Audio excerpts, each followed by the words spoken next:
لاکھوں نہیں ملین بھی میں افغان مہاجرین پاکستانی سرزمین پر آ کر تب سے آج تک آباد ہے. پاکستان ان کا غریب ملک ہونے کے باوجود ان کا بوجھ اٹھا رہا ہے.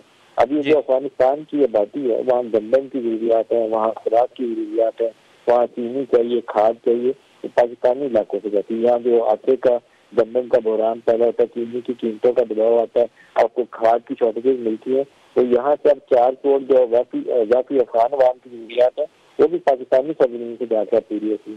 وہ پاکستان اپنا بھائی چارہ نپٹا رہا ہے, اس کا حق ادا کر رہا ہے, ضرورت سے زیادہ قربانی دے رہا ہے, بوجھ اٹھا رہا ہے. یہاں سے ڈالر سمگل ہو کے افغان سرزمین پہ جا رہا ہے. کوئی زمانہ تھا کہ امریکہ جنگ لڑتا تھا تو ڈالر افغانستان آتا تھا, اب پاکستان سے ادھر جاتا تھا کہ اس کی ضروریات پوری ہو گئی. یہ ساری قربانیاں دے کر ساتھ ہم اپنے لوگ نہیں صحیح کروا سکتے. فوج کا ایک سپاہی جائے, ایف سی کا ایک سپاہی جائے, ینگ کیپٹن یا نوجوان بچے ہیں ہمارے بیٹے ہیں اس قوم کے جو روزانہ جن کی شہادتیں اٹھا رہے ہیں ہم, وہ سلسلہ روکنا پڑے گا. اس کے ساتھ کوئی ملک آگے نہیں چل سکتا.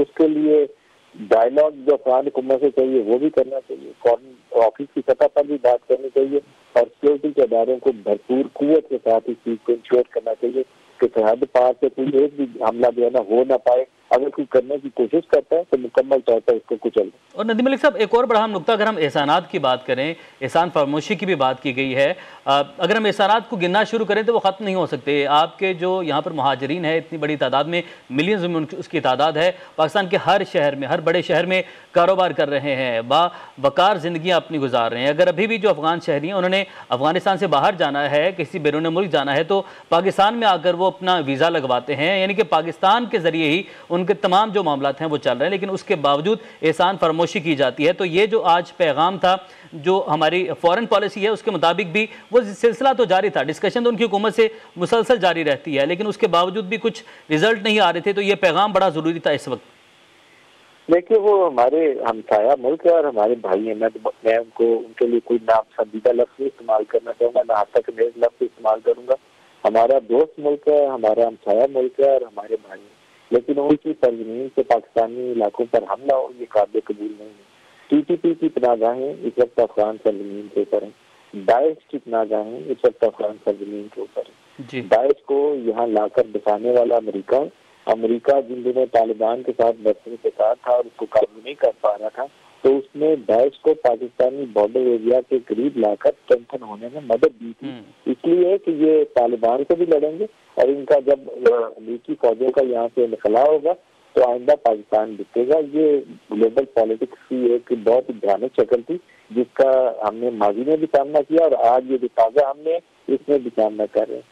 تو پاکستان کو افغان حکومت کے ساتھ مل کر, افغان میں دوبارہ کہہ رہا ہوں ہمارے دوست ملک ہے, ہمارا ہمسایہ ملک ہے, افغان ہمارے بھائی ہیں, لیکن ان کے ساتھ مل کر یہ جو شر پسند گروپ ہے, یہ جو دہشت گرد گروپ ہیں, ان کا مذہب سے اسلام سے کوئی لینا دینا نہیں ہے. جو فیصد ریٹائر کر کے اپنے مسلمان بھائیوں کو مار دے, مسجدوں پہ حملہ کر دے, اس کا دین اسلام سے کوئی تعلق نہیں ہے. ایسے گروپوں کو کچلنا ہوگا, چاہے آپ کو سرحد پار جا کے کچلنا پڑے یا افغان حکومت کی مدد کے ساتھ کچلنا پڑے, لیکن یہاں داعش کا قلعہ کما کرنا پڑے گا پوری قوت کے ساتھ. اس میں مرضی نہیں ہے, ایسی پوری قوت چاہیے, پوری طاقت کے ساتھ اس کو وائپ آؤٹ کرنا پڑے گا. جی بالکل. اور ملک صاحب, جہاں پر کوئی اور ملک, اگر امریکہ وہاں پر جنگ نہیں جیت سکا, تو پاکستان نے, ہماری فوج نے یہ بات بتائی کہ ہاں ہم یہ جنگ جیت سکتے ہیں, ہمارے پاس یہ صلاحیت ہے, ہمارے پاس یہ عزم ہے, ہمارے پاس شہادت کا جذبہ ہے. یہ بھی ہماری ہی فوج نے کر کے دکھایا جو دنیا میں کوئی نہیں کر سکا.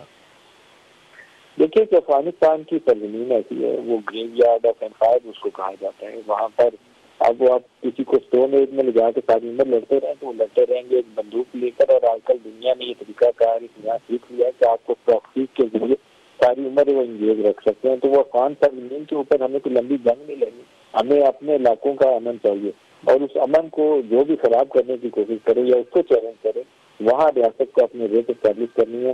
وہ چاہے بارڈر کے اس طرف کے گروپ کو, اس کا خاتمہ بھی کرنا.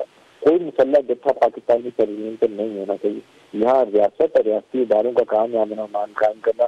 کوئی پرائیویٹ ملیشیا, کوئی جتھا, کوئی لشکر پاکستانی سرزمین پر نہیں ہونا چاہیے. اسی طریقے سے بارڈر پار سے جو یہ جتھے یا لشکر یا ٹی ٹی پی ہے یا داعش ہے, وہ جہاں پر بھی گروپ ہو رہے ہیں پاکستانی علاقوں پر حملہ کر رہے ہیں, پاکستان کو میک شیئر کرنا چاہیے کہ افغان حکومت کے قانون سے ان کا 100% خاتمہ یقینی بنا.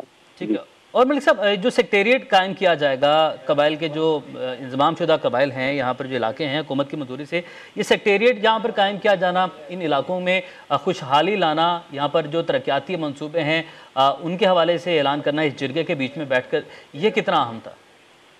دیکھیے یہ جو مرجر جن علاقوں کا ہوا ہے ان سب کا بنیادی طور پر تو ہمارا فرض یہ ہے کہ وہاں پر ترقیاتی کام شروع کر چکے ہوتے ہیں اب تک، لیکن ہم کر نہیں پائے، کوتاہی ہے اس میں۔ ایم ایس سی ایوارڈ کو دوبارہ ڈسکس کر کے ان علاقوں کی ترقی کے لیے جو وسائل درکار تھے وہ بھی دینے ضروری ہے۔ اسی طریقے سے ان علاقوں سے مخصوص نشستوں کی جگہ ان کی آبادی کی بنیاد کے اوپر جتنی صوبائی اور قومی کی نشستیں بنتی ہیں وہ اس طریقہ کار وضع کرنا چاہیے تاکہ ووٹ کی بنیاد کے اوپر وہ اپنے نمائندے منتخب کر کے کے پی اسمبلی میں بھی اور قومی اسمبلی میں بھی بگڑا سکے، اور اسی طریقے سے وہاں تعلیم کا جو نظام ہے اس کو بہت اچھے طریقے سے، بہت ہی مناسب طریقے سے اس کے اندر انویسٹمنٹ کر کے اور لوگوں کو قائل کر کے جو ریگولر فارمل ایجوکیشن ہے اس کی طرف ان کو مائل کرنے کی ضرورت ہے، اور ہیلتھ سسٹم میں وہاں ہاسپٹل نہ ہونے کے برابر ہے وہاں کام کرنے کی ضرورت ہے۔ اس کے اوپر بہت محنت کرنی چاہیے۔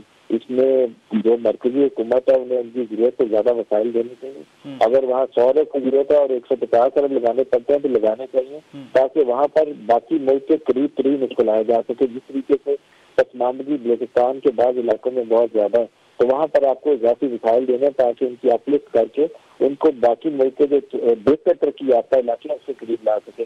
اسی طریقے سے ٹریول ایریا جو ہے کام کرنے کی بہت ضرورت ہے، بہت پوٹینشیل ہے، بہت محنتی ہارڈ ورکنگ پاکستان سے محب وطن لوگ ہیں، پاکستان کی خاطر اپنی جانیں دینے والے، گھر بار چھوڑنے والے۔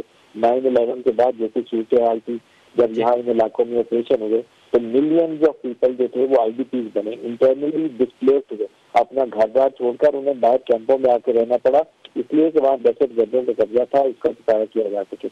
اب فوج نے وہ مشکل جنگ جیتی ہے، آپ نے خیبر میں آپریشن کیا، اورنگزیب میں آپریشن کیا، ساؤتھ وزیرستان میں، نارتھ وزیرستان میں، بنیر میں، شانگلہ میں، پورے اس علاقے کو آپ نے کلیئر کیا۔